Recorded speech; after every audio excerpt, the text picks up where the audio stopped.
And I think we all know that if there's one thing that male sports fans want to see in their spaces and on their screens, it's more of me. Hello guys, welcome back to TFD. It looks like Sophie Cunningham is turning some serious heads after confronting not just an Atlanta police officer but also a WNBA referee last night. For this one, we got to take it all the way down to Atlanta. Let's get it, let's go. Now, I told you guys I would have an update this morning, and here we are. This is a follow-up to the Sophie Cunningham situation that unfolded in the middle of all the chaos.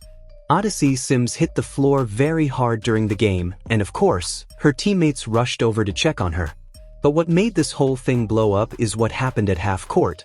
Caitlin Clark, Chloe BBY, Sophie Cunningham, they all came to half court but never crossed that line.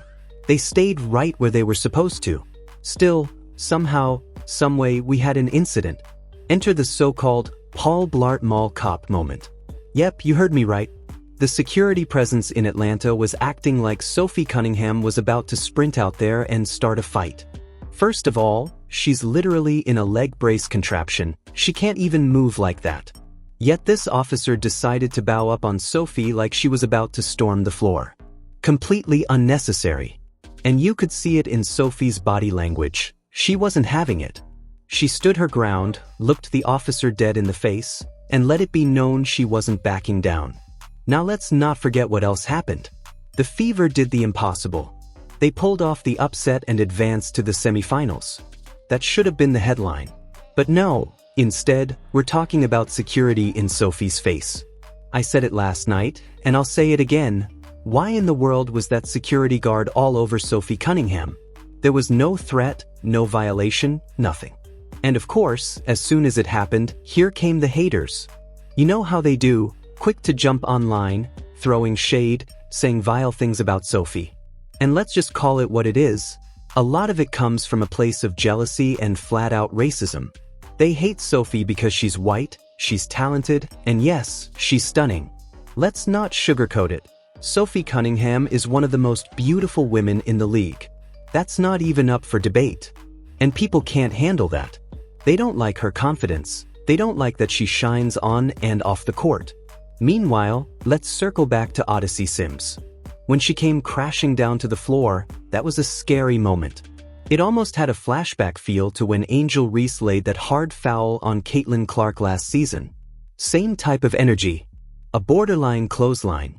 And in the middle of all that chaos, Sophie was just standing there, supporting her team, not crossing the line, not doing anything wrong. So at the end of the day, Sophie Cunningham showed strength. Not just in standing her ground against unfair treatment, but in showing that nothing and nobody is going to shake her confidence. Alright, I made a cleaned up, same energy version that keeps the heat, the humor, and the callouts, but removes racist language and targets behavior, not identity. Here you go. Yo, pull up a seat. Sophie Cunningham steps onto the scene looking crisp in that ball cap, mid-court like she owns the place. And right next to her? Caitlin Clark and Chloe. The whole vibe is electric. Sophie's got that leg brace on and she's still moving like she's unfazed. Respect.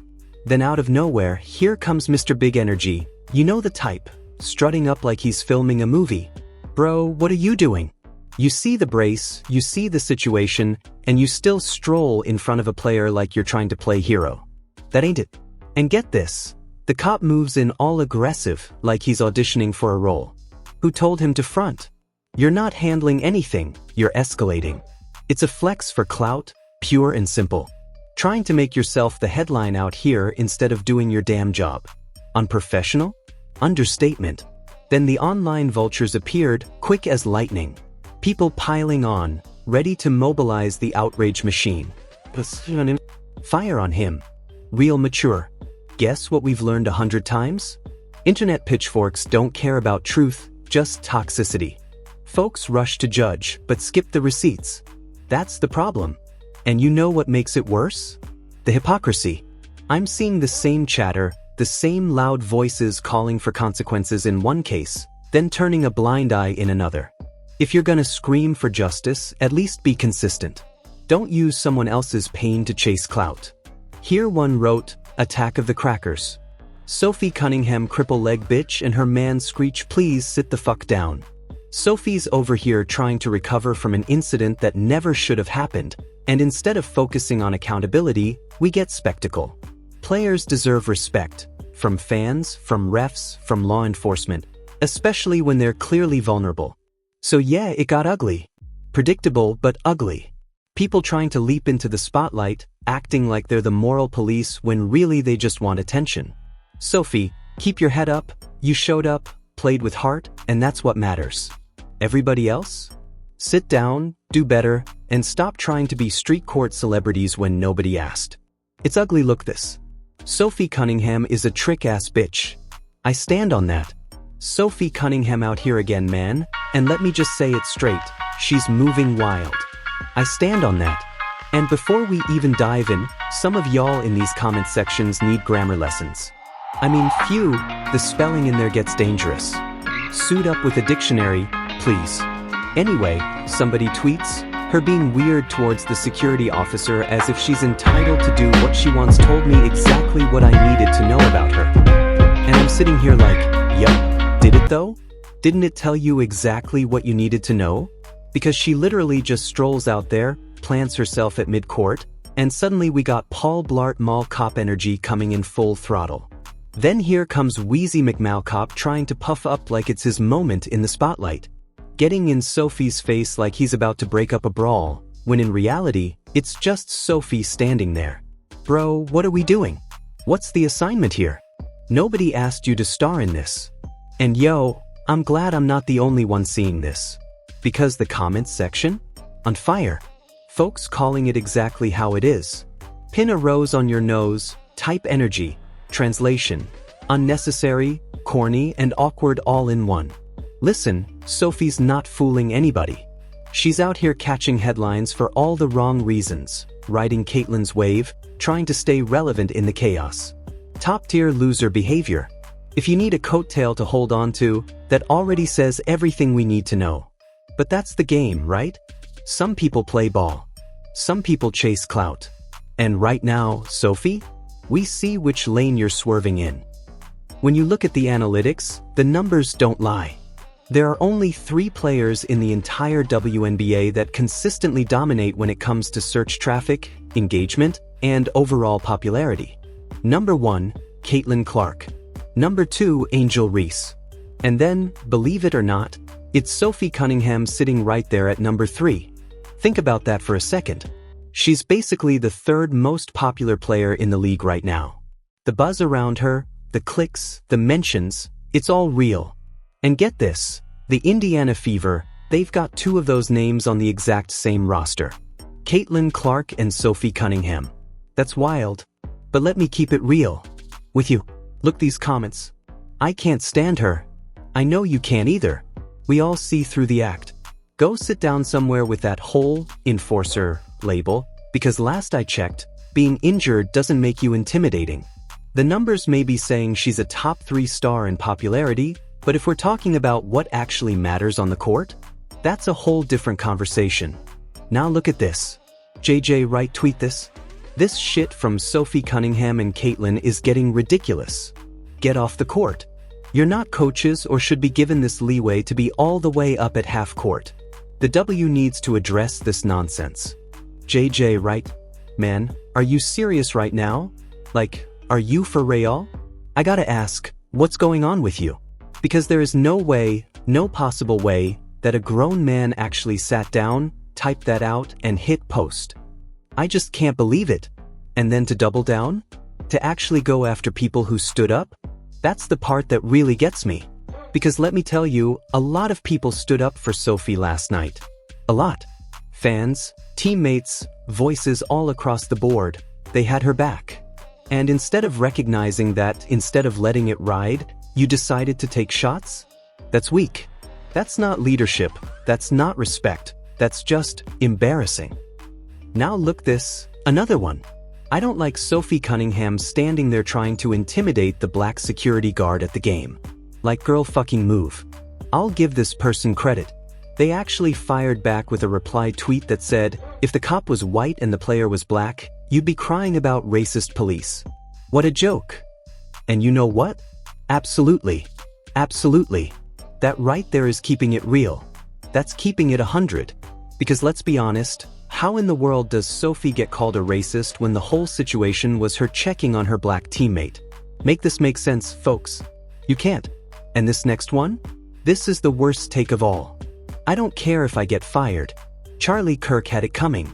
My name is Sophie Cunningham, and I play for the Indiana Fever. Like what? That's just bad. That's reckless. Then on top of all that, you got people running their mouths, saying stuff like, Sophie Cunningham is so annoying. Why is she standing at half court acting tough? Oh please. Hashtag dream on. Matter fact, hashtag y'all dreaming. And let's not forget, y'all are still in the playoffs. This team is so damn easy to hate, man. She easy on the eyes, no doubt about that. Straight up blue kryptonite right there, man. That's a spark, that's a glow. You can't miss it. And you know what happens? They come right after her. Boys. Simple. Blonde hair, that smile, the way she carries herself, got that classic clean-cut look. She's the kind of player the cameras love. But that also means she's the kind of player the haters can't wait to tear down. And here's the kicker. Go look at who's doing all the hating. Same group every time. You'll see the same circles, the same fans who will defend Angel Reese or Paige Beckers till the end of time. It's not even about basketball anymore. It's about picking sides, about who fits their narrative. That's the game they play. So when they come for her, it's not really surprising. It tells you more about them than it ever will about her. That's the truth. That's the pattern. You see it once, you'll see it 1,000 times. Anyway, that's my 2 cents. You let me know what you think down in the comments. Peace, I'm out. Till next time, thanks for watching the show. Don't forget to like, comment, and subscribe. And the Indiana Fever are heading to the semifinals of the WNBA for the first time in 10 years. Would you have ever thought you guys would make it here, given everything that's happened this season? Like, this is crazy. Dude, no. And I think, like, the league is so mad that we won because we're literally not supposed to be here at all. And that just, like, kind of fuels our fire even more. But it was just, like, so fun. First of all, I was sweating my ass off because I was so nervous and, like, I don't really get anxious about stuff. I was so anxious. Like, I could not sit still. I felt like I played with how much I was sweating. And so it was one of those games. It was such a good W game. Like, it was physical. There's a lot of back and forth, a lot of great plays. But I just knew deep down in my gut that we were going to win. Like, somehow we were going to win. And, like, I think there was like a minute, I don't even know, like around 40 seconds left. And they left our all-star player wide open under the hoop for the go-ahead layup. And then Lexi Hull had a freaking badass steal and like it was over. But I would much rather be playing than having to sit on the sidelines and not do anything because it is stressful. It is weird actually how like games that you're a spectator for are more nerve-wracking than if you were playing. Yeah, like you're just dialed in and like it's part of it. Oh my God. I was just like freaking out, but it was awesome. It was so badass.